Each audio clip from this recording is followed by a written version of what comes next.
Okay. Well, okay, we should be going now. Yep. Okay. Let's just give me a couple minutes here. It's in recording mode. And hopefully now that I'm in record, yeah.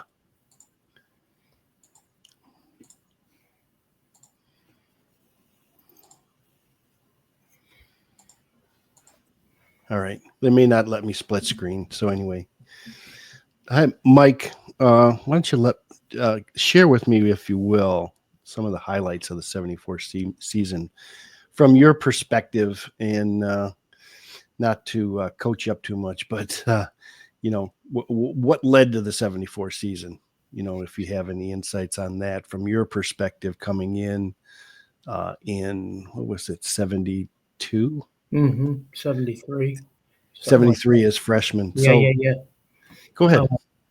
Well, to go back, we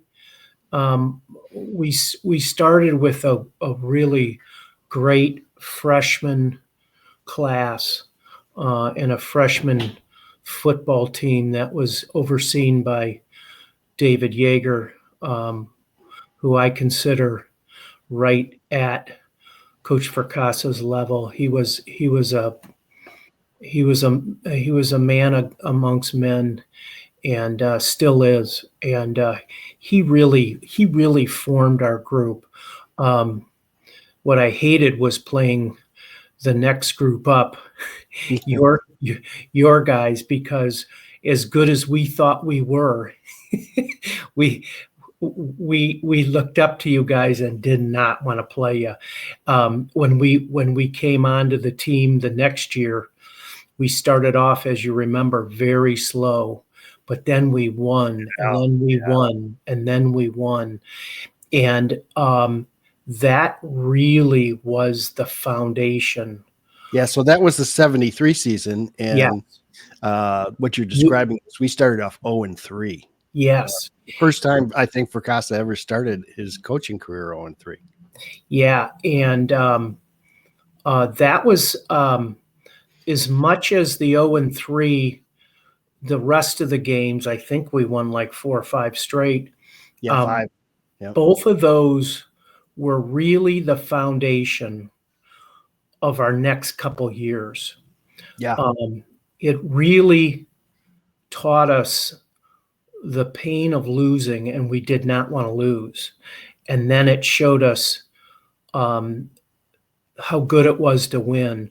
And as we won game after game, we got closer and closer.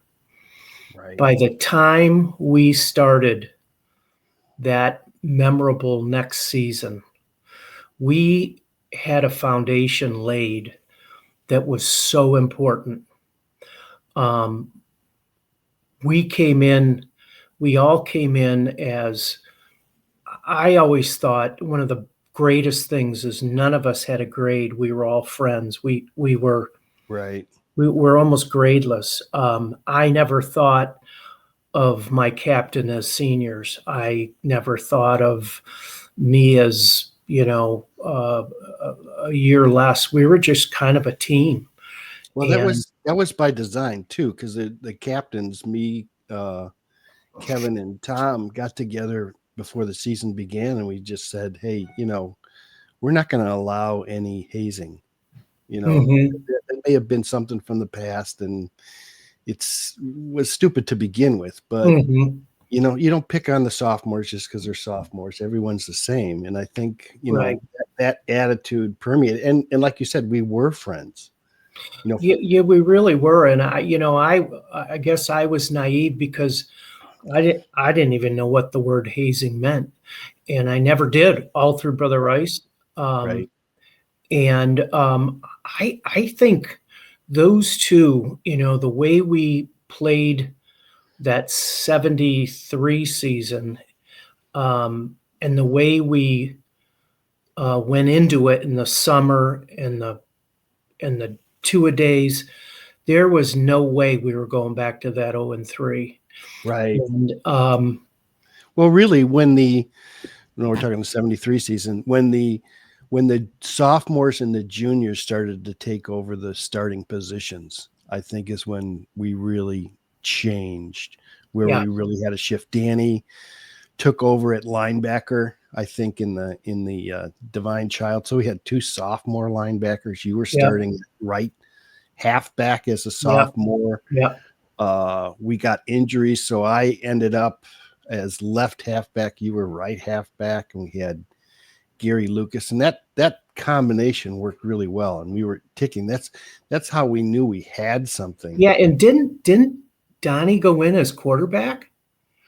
No, I think Don was hurt.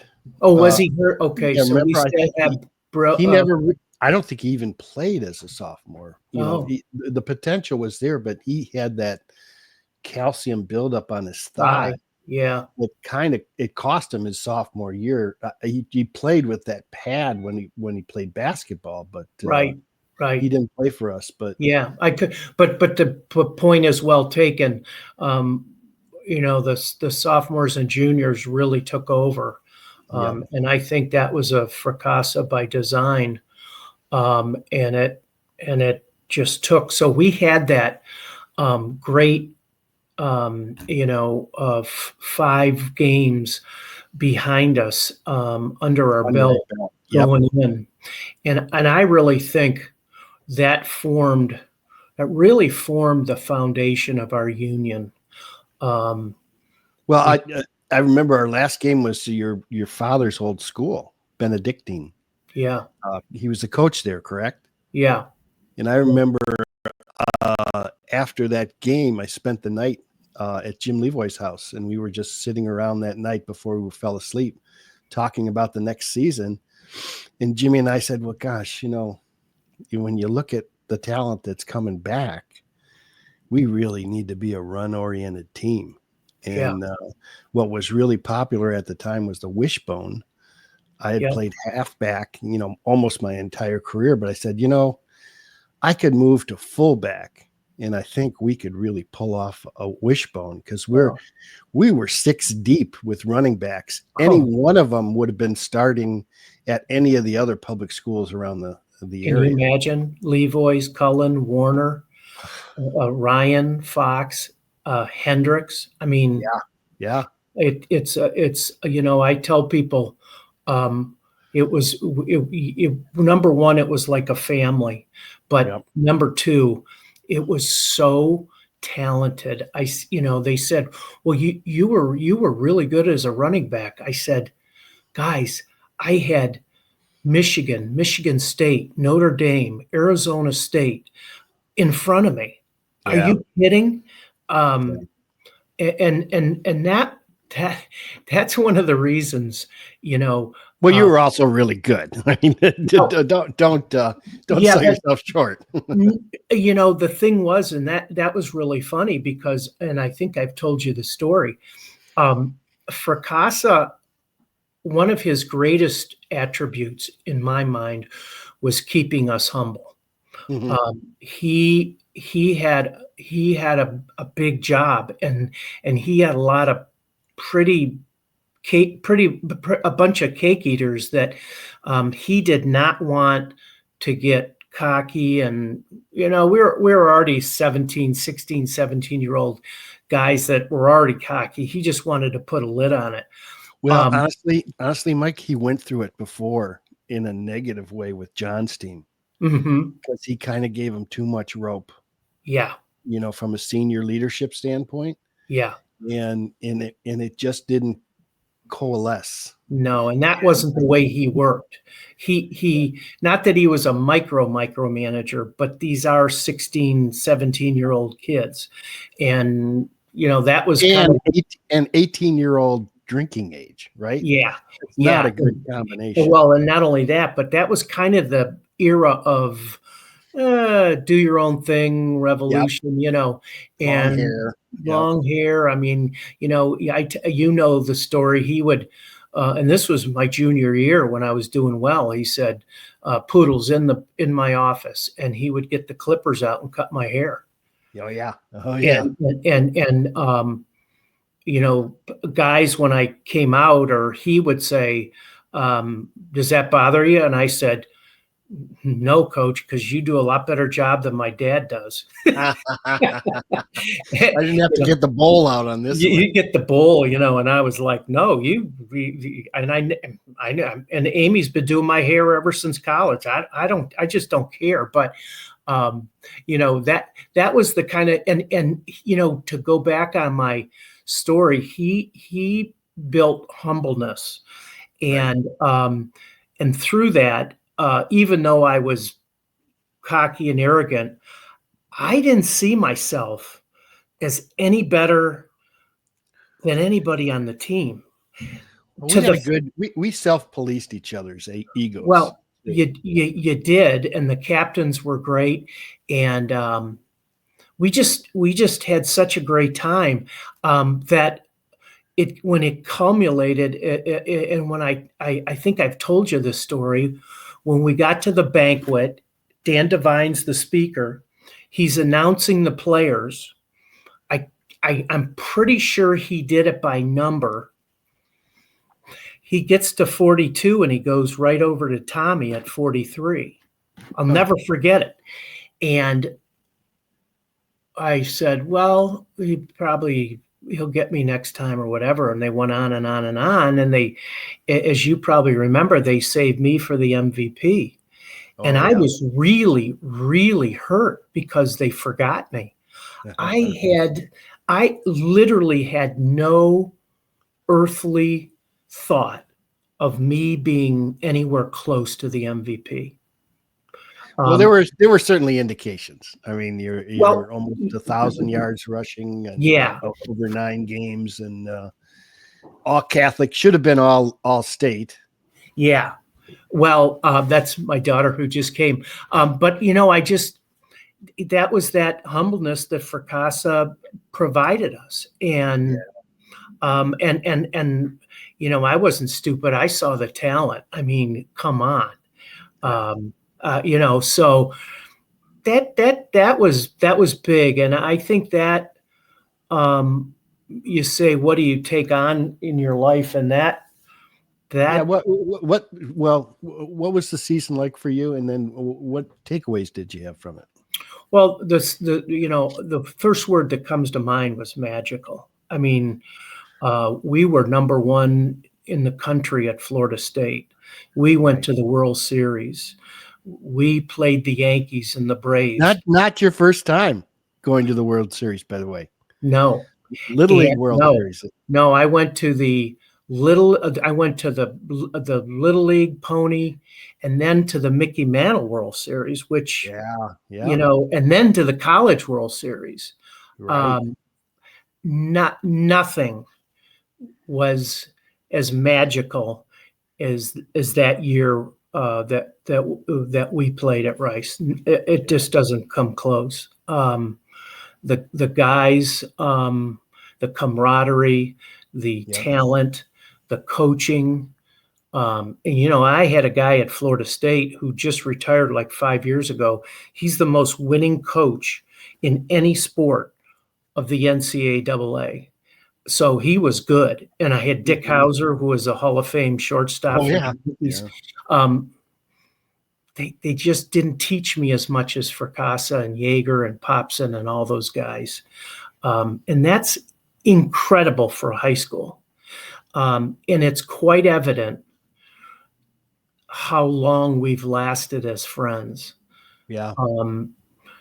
High school, I looked at it with my kids, and they have a couple friends, but it's not the same. I mean, sometimes they call me Uncle Rico from Napoleon, Dynamite. Napoleon Dynamite, because he goes back to his high school.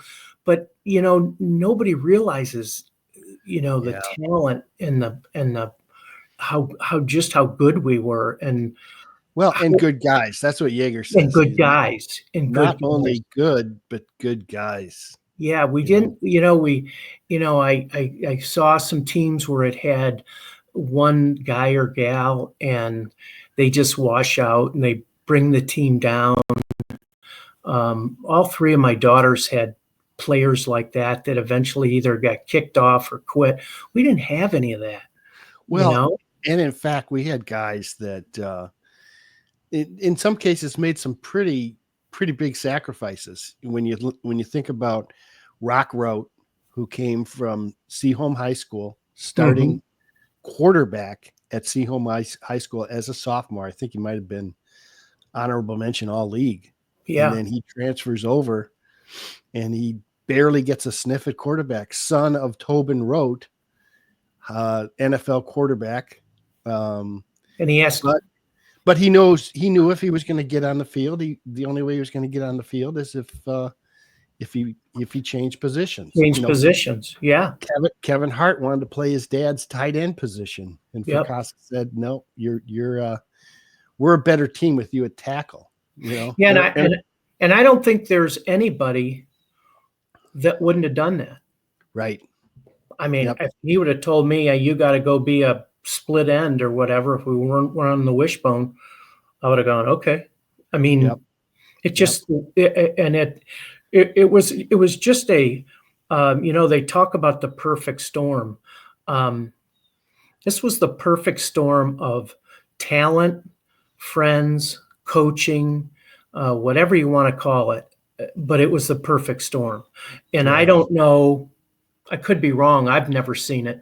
I don't think you'll ever see quite the dynamics like that again, yeah, where um, the whole group of us come back from all over the country to get together. yep, Um, and when we get together, it's like we were together last week. yeah, exactly, Um, yeah, and when one hurts, we all hurt, and when one's happy, we're all happy. 50 years later, yeah, for a yep, high school, I understand for a college fraternity or, I don't know, whatever, but it's not normal for and a and and it's not like all of us stayed in the area either. A lot of no, us left the area. no, a lot of us left the area, and the other thing that is amazing and the takeaway is not just the football, but just how successful every one of us have become. Right, Either family or business or whatever you have. It's just such a tribute to, and again, I say it's a tribute to the coaches, because that's really where I learned it. No offense to Brother King, but I didn't learn it that much within the school. I learned it after 3 o'clock on the field. right, right. And of course, I don't want to shortchange my mother and father, who were the greatest mother and father. I mean, my dad was right there in the scenes, and he was a tough coach. He was the old school principal. He was the old school coach.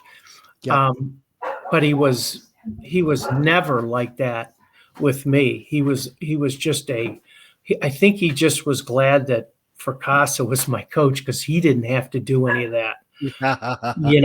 I mean, all I did was say, we had a pitching mound on the side of our house, and when he'd come home, he'd say, "Hey," and I'd say, "Hey, can we go out and pitch?"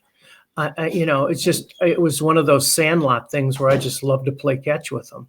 And Yep. he'd say, and he'd talk about football or he'd talk about basketball or whatever, and that's where I got my learning. And then Yeah. a coach from Fracassa. But those two were, talk about legacy. Those two were my biggest influence by far. Um, Well, and also you had your older brother John was 3 years older than you, yeah, he was four. I was a freshman. He was a senior. and John ended up I think two-time All State.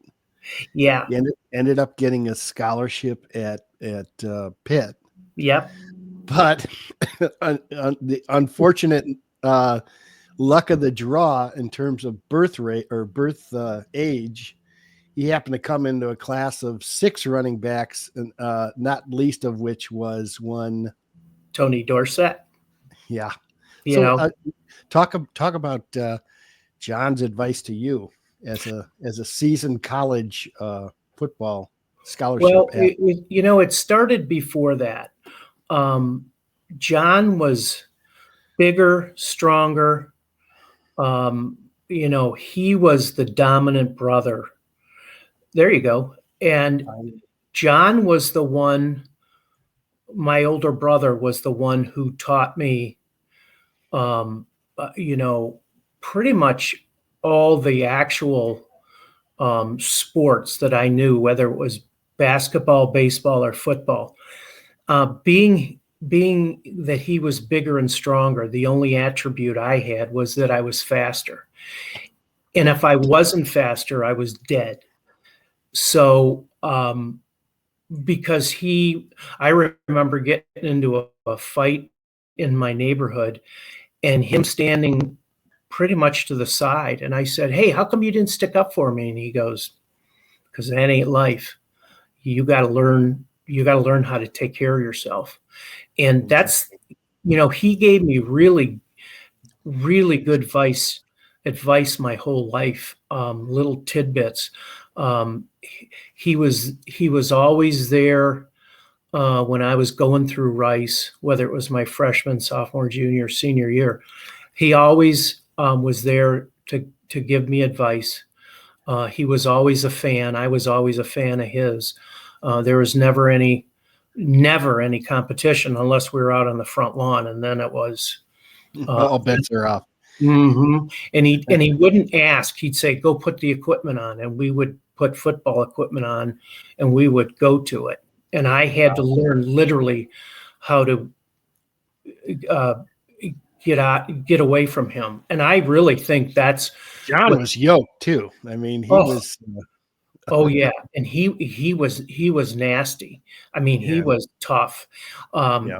And if I got hit by him, I felt it, and I didn't want it. I didn't want that. And I think that's. I tell people, they say, is that God given? I go, I don't know if it was God given. I think it was John given.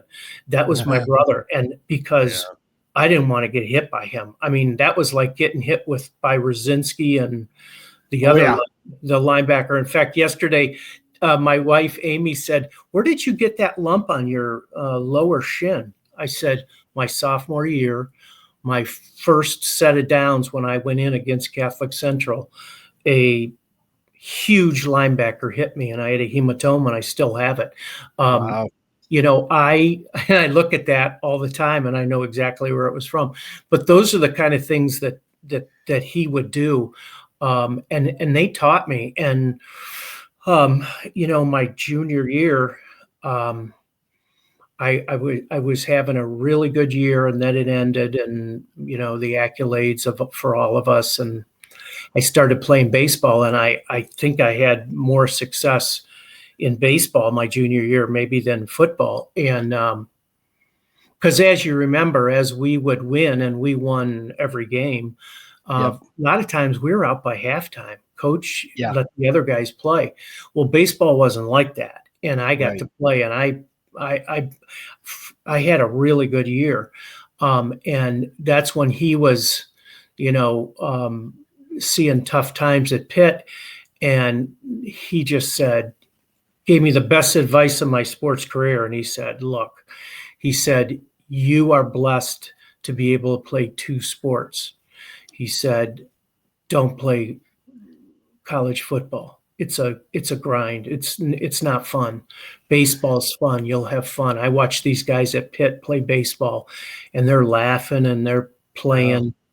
Well, And he had Johnny Majors too, right? He was a ball buster. he had Johnny Majors, and he had Sheridan, his assistant coach that went on to coach at Mississippi State, and Jackie Sherrill. Jackie Jackie Sherrill. Sherrill. Yeah, he was at Tennessee too, right? That's who recruited him, and he was tough. Yeah. And John said, "Mike, Yeah. If you don't got a do it. choice. If you You've got a got a choice. choice." And I went on my recruiting trips my senior year, but I really knew, I'd get by these guys, and they were huge, and I just said, I think I'm going to play baseball. And obviously it was a great choice, but Yeah, you had a scholarship offer from Michigan State, right? I had one from Michigan, Michigan State, Notre Dame, Yeah, all the MAC schools, which the MAC schools were technically better in baseball than the Big Ten was. for Eastern sure. Michigan was, Great. And they were Central in, was really good. they were in the, Eastern was in the World Series. They had Welch and Yeah, yeah. Ochinko, and they had pro That, pitchers. that was Jaeger's old college. That's Yeah. where he played. And they wanted me, and they wanted me for football, and they told me I could play both. Bo said, Bo wanted me to play, and he said, which was unheard of, you can play center field for me if you're my tailback. And I said, Coach, I hurt my leg. And he goes, doesn't matter. And I remember taking a recruiting trip there. It was the Missouri game, and a guy named Bell was the tailback, and I was just a little bit taller, and I probably had about 5 pounds on him. And I thought, maybe I could do this. And then I went over and looked at the baseball. You're in your 60s now. You should be thankful of your brother's advice. You've got all your you haven't replaced any of your knees or ankles or anything. Me neither. Never had surgery, never had, and I went right to school. My knee never hurt. I think it was just a sprain. I think it was a pretty conservative Lions doctor that said, "Oh, it's," but I think it was just a sprain. I should have been out 2 days. You had everything in front of you. Yeah. I mean, you already established as an all-state player. Yeah. I don't think that we touched on it when we were recording, but you've got something hanging around your neck. Do you want to describe that to me? Oh, yeah. Well, first and foremost, I have my cross because, this was my father-in-law's, who was a great man, but this is what Rice taught you. It taught you faith, family, and football. And that's why that's around my neck. But speaking of football, number 42, I'll turn it on backwards. No, you had it the right way, the other way. Oh, there we go. There you go. This was, of course, my number at Rice, and it meant so much to me that it was my college baseball number. Recently, my grandson started playing baseball and football, and his mother, who played Division I softball, said, "Well, you're going to be number 7, right?" And he said, "Nope, I'm going to take Papa's number 42." So he gave me this chain of 42, so we both wear it, and so it means the world to me. So that's why I wear it. But number 42 in the program, number 1 in your heart, right? Yep. Yeah, And I see, and he plays quarterback, and it's so funny to see a 42 playing quarterback. It's so great, but he's fast. He's got speed. I never thought of having. He's got Jimmy Levoy's type sprint speed. I could get through the hole fast, but he's the type that runs a kid down 30 yards and tackles him. I mean, it's just, he's fast. We'll be looking for him. Yeah. He loves swimming. He's a boy like we were. He's just out playing sports. That's good. But going back to that whole experience, I just, the one word that comes up is magical, because it was so phenomenal to watch of course, I didn't know they were my brothers at the time, but to watch my friends have success. And I just don't think there was a jealous bone in all 50 guys, or how many guys. I just don't think there was. Yeah. I just don't think there 42, was. Mike. Was there 42? Yeah. 42 on the roster. Yeah, I just don't, and you don't find that, especially nowadays. There were no egos, and of course, Fracassa and Popson and Jaeger and all those guys wouldn't allow it. They wouldn't allow it. So, but one of us might get a little out of hand or cocky or something, but there was never We self anything but we joy. were self-regulating. We really were, and I don't think I ever went in the huddle and Donnie called Jimmy's play or your play or his own play, and I was like, ugh, how come I'm not getting it? I just went out and roadblocked the guy that was my job. So it was just fun no matter what we did. Yeah. Except for the De La Salle game when he just said, do it, run it again. Yeah, we got a whole cut of that. Yeah. We don't need to repeat that, but we'll probably include that in the film as well. You, Well, do, I was the recipient of that. uh, And I well, think, yeah, you got the football. We were the one that had the double team Mike Decker. oh, geez. Yeah. And we just ran it down the poor guy's throat. But they were big. I mean, Yeah. they never were all that talented, and they didn't have the talent at the running back, but they were always big and strong. And then do you remember? They were called the pilots because they were right by Detroit Airport, and their lights were I think their lights were half truck lights because they were so low, and they would. Anybody would kick a punt and you'd lose it in the light. It would go over the lights. Yeah, they couldn't put the lights high enough. No, and that was a poorly illuminated field. Yes, and it was just it was. I was glad when that game was over. I think I was sore till the next game, and I never really got sore or banged up, but that game I did because they were big and strong. But it was just we had to take our ACTs the next day. Oh, did you really? Seniors? Yeah, and I couldn't rest my forearms on the desk while I was taking the test because they were all raw. Because their field had that farmer's grass, that wiry grass. Yeah, and it was just like scraping it with a. And I don't think it had been watered. No.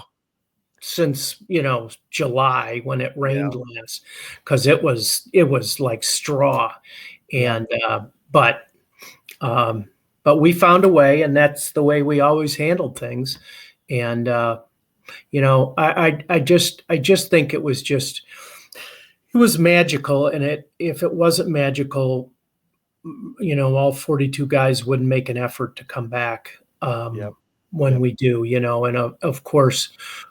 Great leadership, like you captains, being the ringleaders. You could never say, there's so many teams that says, man, I wish the leadership would step up. We didn't have a problem with that.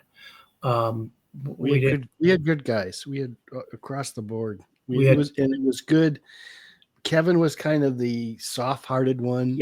Yep. I was like the hard ass, and Tommy was like Switzerland. He was like King Solomon. You went to him and instead of arbitrary. Kevin thinks we should. I think we shouldn't. What do you think, Tom? So he was the tiebreaker. And he would go thumbs up or thumbs down. Yeah, exactly. But it was just to sum it, it was a great mix of fantastic guys plus fantastic talent. Yeah, equals what we got out of that. Fantastic coaching.